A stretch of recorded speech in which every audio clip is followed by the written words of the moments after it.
The major eras and events in U.S. and religious revivals was when there was a revival of the strong religious feeling, sometimes called the Second Great Awakening. According to the textbook on page 211 and 212, members of the group saw social reform part as God's plan. This new religious movement was centered on the reform and repairing justice. The Second Great Awakening was being played an important role in stirring reform movements to end slavery, reform prisons, and ban alcohol beverages. Andrew Jackson became president in 1820s. States eliminated and required that the voters own property so that most white males over 21 could vote.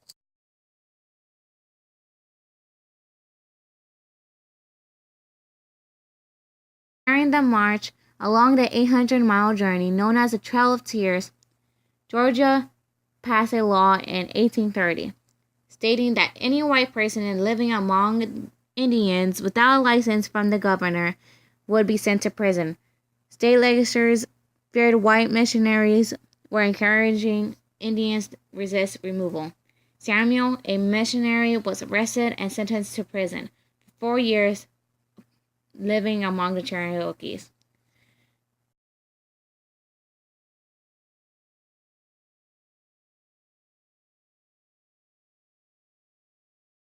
So, the free enterprise system was developed so Americans could sell and produce whatever they wished to.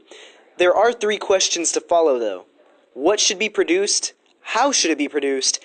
And who gets what's produced? Free enterprise allows you to own a property for your business. Even though free enterprise comes with many benefits, the government will still tax your products. The U.S. free enterprise system is pretty beneficial according to page 208, because it gave people freedom to make their own financial decisions. Essentially, this was a turning point in history for the economy, and it gave people lots of financial freedom.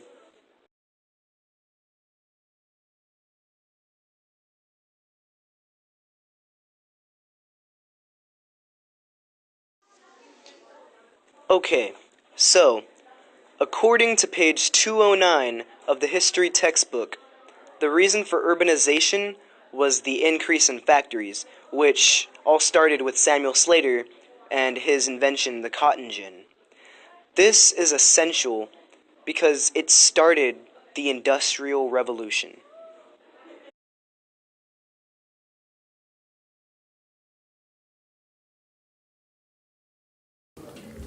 The impact of the reform movements is it gave different organizations or people better rights or benefits.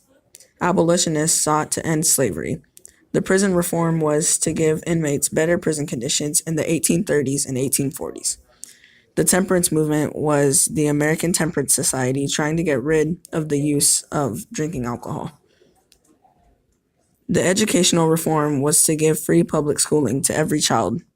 The Care for the Disabled movement was led by Dorothy Dix to give better care for the mentally ill. The labor reform was when labor unions fought for better wages. The women's rights movement was a group of important women who fought for rights such as voting and joining the workforce. All of these movements had the intent of making the society better and equal.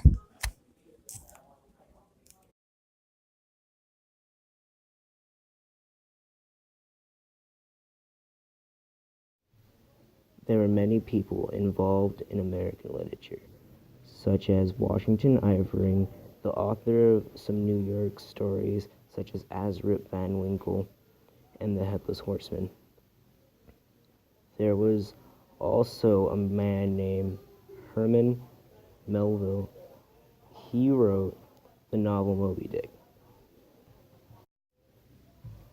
One American artist, John James Upton, drew birds, mammals, plants, and other subjects from nature. The Hudson River School was founded by Thomas Cole from 1801 to 1848 and achieved fame by painting romantic landscapes. Using machinery and steam power, factories made thousands of yards of cloth each day. The development of railroads helped transport people and goods and revolutionized the way of land transport. The telegraph helped the way of communication by making communication much faster instead of like going by a horse, and got its first main useful use, I guess you could say, in 1844.